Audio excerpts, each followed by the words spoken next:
Welcome to Traceability TV News, your source for the latest updates on global traceability and safety concerns. I'm your host, Miriam Munyoki.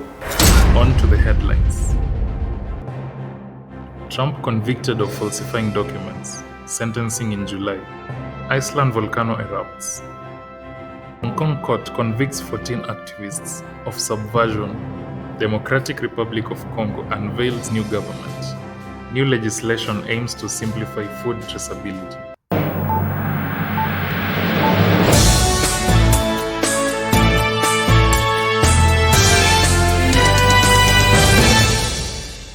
Former United States President Donald Trump became the first president to be convicted of a crime when a New York jury found him guilty of falsifying documents. After 2 days of deliberation, the 12-member jury unanimously found Trump guilty on all 34 felony counts. Sentencing is set for July 11th, just before the Republican Party's nomination on the 2024 presidential election. The conviction, which carries a maximum sentence of 4 years in prison, comes amidst a tight race between Trump and President Joe Biden. Despite the conviction, Trump can still campaign and serve if elected. A volcano in Iceland has erupted, sending smoke and lava into the air. Authorities expect winds to carry the gas pollution away from cities. The eruption, the fifth since December, is the most powerful in the peninsular area since volcanic activity resumed 3 years ago after an 800-year dormancy. Towns where homes were destroyed by lava earlier this year faced another evacuation. There are no reports of injuries. The Civil Protection Agency noted that westerly winds are expected to spread gas pollution east over southern Iceland. In Hong Kong's largest ever national security trial, 14 of 16 activists and politicians have been found guilty of subversion under the Beijing-imposed national security law. This marks a significant moment in the crackdown on pro-democracy movements in the region. The defendants, part of a group of 47 charged over an unofficial 2020 primary election, aimed to select candidates for the Legislative Council. The primary election was seen as a threat to Hong Kong's political stability by the prosecution. The sentencing phase will follow, with primary offenders facing up to life imprisonment. The trial underscores the tensions over Beijing's increasing control and the erosion of promised democratic freedoms in Hong Kong. The Democratic Republic of the Congo has announced a new government, ending over 5 months of political uncertainty following President Felix Tshisekedi's re-election in December. President Tshisekedi, re-elected with over 70% of the vote, faced delays in forming the government due to coalition negotiations. A significant move includes the appointment of Judith Suminwa as the Democratic Republic of the Congo's first female prime minister. And despite pressure to cut costs, the president only slightly reduced the cabinet size from 57 to 54 ministers. The FDA's Food Traceability Rule, part of the Food Safety Modernization Act, aims to quickly identify and remove potentially contaminated food from the market, reducing foodborne illnesses. However, the rule's implementation has faced significant challenges. The FDA has yet to establish a comprehensive list of products it expects to be traced. Critics argue that the rule is reactive, creating an extensive and costly record-keeping burden without effective technology or FDA infrastructure to support it. The new rules aim to streamline traceability activities, reduce costs, and enhance food safety. Stay tuned for an analysis and interview with the Isinya Group, discussing how they track and trace their food products effectively. Don't miss it after the news.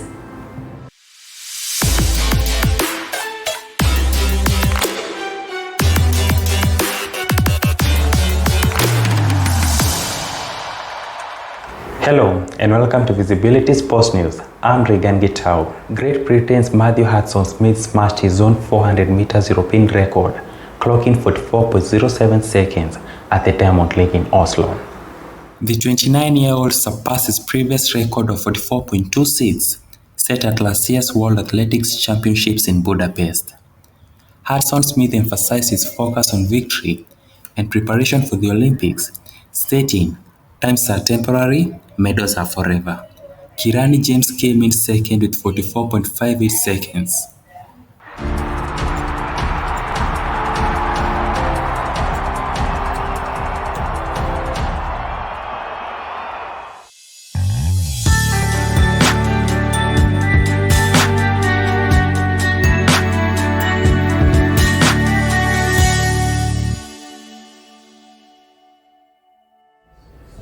Hello and welcome to Traceability TV. I'm your host, Miriam Munyoki, and today we have two very special guests with us from the Isinya Group, and they're going to tell us more about what they do and how they do it. We are going to discover how they trace and track their products from the farm to your table. Remember, we trace it, you trust it. So let's get started. Hi. Hi, how are you? I'm fine, how are you? Thank you. Kindly introduce yourself to the people at home, tell us what you do and how you do it. Okay, so hi, Jambo. My name is Valentine Nyaka from Isinya Group, Marketing Department. And I'm Mohamed Aboud from the same Isinya Group. I'm the ICT manager. We'll start off with Mr. Mohammed. Thank you so much for agreeing to do this interview. I would like you to introduce the company and what they do, the products that you have, and anything more that you can tell us to help us understand what Isinya Group really is. Thank you, Miriam, for hosting us. I'll start with the parent company, which was Isinya Roses Limited. That was founded in 2001. And then we expanded on that, and now we are Isinya Group, and we have 6 companies around that umbrella. We do various products for from the 6 companies. I'll start with the avocados, Hass avocados, which we also have dragon fruits and blueberries, and more to come. Other products, we do maize meal production. We do roses in 2 farms in Kenya. One is called Korini Flowers, which is the highest altitude farm in Kenya. So we produce really beautiful roses. And the most recent company that we did was Mau Honey, which is really pure honey, and I mean, it's amazing. It's really, really amazing. We have 2,500 employees that we support. We do several CSR activities around Kenya. We are really supporting our Maasai community in Kajiado County with during the drought season, we do free water, we do free hay, we buy hay for them. They come there and with the animals and everything. Okay, so thank you so much for that brief introduction. And just to dive right into it, we are a program that traces products. So we want to ask you, what technology do you use to trace and track all those products that you just mentioned? That's a very good question, but I think the better person to answer that is Valentine, because she's more involved with it.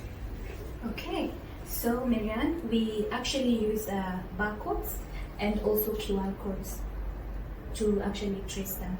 So why did we actually go for the barcode and QR code? So for the barcode, it was more of when we want to sell our products, yeah, because it comes with a tag of price.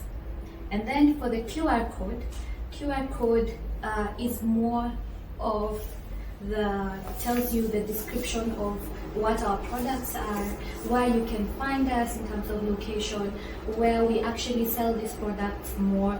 That one will be very beneficial for us so that we can actually bombast that market. Also, it's also good that people see our products and see that it's genuine. Because once you actually do it with GS1, people actually term it as a very genuine product, because we know that we have passed through the right procedures for you to actually make it genuine. Oh, thank you. So now that you just mentioned GS1 standards, how do you implement the standards in all your products? Okay, so for GS1 standards, they usually implement it with the one I told you, the barcode and the QR code. But before you do that, you have to go through also other certifications, which includes also KEBS, for them to first verify that you're actually selling the rightful products with the rightful manner. And then now, once we have gone through that channel, then GS1 can actually give us the barcode. Okay, so I'll shoot this question to Mr. Mohammed. Yes. Can you kindly give us the process of how you track your products from the farm to even maybe seedling production when it comes to avocados, from the farm to the table? Well, it's a very easy process as GS1 have configured it. So from the QR code, once you scan the QR code, it takes you to a link. That link takes you to a website where you have all those details. And through that system, you can add all like the originating, all that data. You add all that data from the origination, how it was got, is it pure, is it organic, all those details, all that process, so that when the client gets your product, scans that QR code, he gets all that information. He knows this thing came from this country, it was either manufactured or harvested or grown in particular area, and everything, including even the ingredients that are inside your product. Thank you. So Valentine, this question will be for you since you're the marketing expert over here. So how does traceability impact your relationship with consumers? Okay, that one is actually a very good question. Helps us with the visibility, traceability of our products, also to curb counterfeits. Yes. So coming from that perspective, she mentioned that you guys use GS1 standards. So can you provide an example where GS1 standards has helped to resolve a traceability issue or improve operational efficiency? Well, there's this one time we had a client calling in claiming that our product is not pure and it has some, added substance inside it. And we are 100% sure that our honey is pure. So what we did is that we told her to scan the QR code. And when she did that, it did not send her to any particular website. So immediately we knew that was not our product. We called the client, told her to send back that bottle, and then we started investigating that from there. Oh, that's really interesting. Okay, so back to you, Valentine. So as you know, I'm seeing that you guys are the top. So what makes you lead and the others to follow? What sets you apart from other companies that maybe are dealing with seedling avocados or maybe honey, maybe even roses? So what sets you apart? First of all, I will start with our honey. Let's start with the packaging. Have you seen our packaging? Second, our honey is pure. So we have no added additives in this honey, which sets us apart from the rest of the companies who are selling honey. Some of them may add sugar, some of them may add things that we term them as kariburu, which is bad for honey. So as we sell pure honey. When it comes to our avocados, we have avocado seedlings and we also have fruits. With our avocado seedlings, we only sell 1 year old and above. What does that mean for farmers? What it means is that you know that the challenges that usually face seedlings while they are at their early stages have already been resolved. So when it's actually 1 year old and above, it's a strong seedling, a seedling that can actually, one, take you, for the normal seedlings goes for like 4 years or 3 years. Ours will only take 2 years for it to mature. Secondly, you are sure of the variety that you want. We sell Hass and we sell Fuerte. So when we tell you we are giving you Hass avocado, you are actually assured that we are selling the Hass avocado. If we tell you we are selling the Fuerte avocado, we are actually assuring you that the seedling itself is Fuerte avocado. Thank you. Okay, so my next question is to Valentine, and now we're looking to the future. So what are your future goals for enhancing traceability and quality assurance in your operations? Well, that is a very good question. So as we expand our company, we are going to have more products in place. So what we're actually going to do is just introduce the other products to the QR code. For traceability purpose, it's going to actually help us more because we have actually seen the benefits of having the GS1 QR code. So I feel like us introducing also our other products to this will actually help us a lot. Not only our customers, but us as a company. Wow, that's amazing. So next we'll be moving into what the Isinya Group does for the community. Here we're very community centered. So please, Mohammed, tell us about your CSR initiatives, the success stories, and how they align with your company's mission. Miriam, let me mention a few of those. We've done quite a lot. Let me mention a few. One scenario happened in Isinya. There's a primary school that was built almost or near to Isinya River. Now this is a seasonal river, but when it rains, it actually floods. And when it floods, it cuts off the toilets for the children. So they wanted to move those, but they didn't have the resources to do it. So we swept in, built them a really nice toilets and other facilities like changing rooms. We did, I think, 2 changing rooms also, and toilets. Another scenario is Olelenku Primary School. They had more pupils than what the classes could accommodate. So we did a new block for them, which I think had 3 classes, 3 extra classes for them. That's another one which really helped the community. We also did the fencing. Another situation would be, I don't know if you remember, but about 2 years ago there was a really bad drought in Kajiado County. Yes. And via Porini Maize Mill, we sent out not a few, but some bundles out just to help out the poor communities and families, just to help them out. Yes, Okay. among others. Oh wow, that's amazing. So thank you so much for joining us. I'll give you each one of you a chance to give a parting shot to our viewers before we close the show. So we start with Valentine. Okay, so I want to take this opportunity to say thank you for actually inviting us for this interview. And I hope that people have learned a bit more about us and a bit more about the GS1 QR code. And I would actually tell the consumers or people in business who actually are looking for a long-term solution to some of their problems like traceability and maybe marketing their products. You can actually consider GS1 because it is working for us. And also you can follow us on our Facebook pages and our Instagram pages. We have a website which is www.isinyagroup.com. We have also cut across our products. This is one which is Mau Honey and Bee Equipment. We have another one which is Avocado Nurseries, Isinya. We have also Bliss Resort.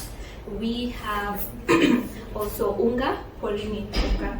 And we have flowers, Porini flowers and Isinya roses. So thank you very much. Thank you. Thank you for hosting us. Thank you Traceability TV having us here in GS1. We really appreciate your support. And lastly, follow Traceability TV. Follow Traceability TV. Thank you guys. And that's a wrap on today's episode. And really, from what we've seen, Isinya Group is really making every step to be transparent and to trace and track their products. So every time that you sit down and enjoy a teaspoon of honey or a slice of avocado, kindly think about how it got to your table. Until next time, I'm your host, Miriam Munyoki. Remember, we trace it, you trust it.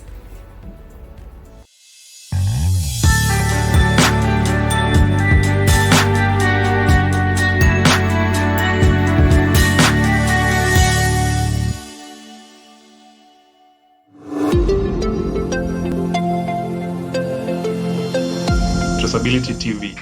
We trace it, you trust it.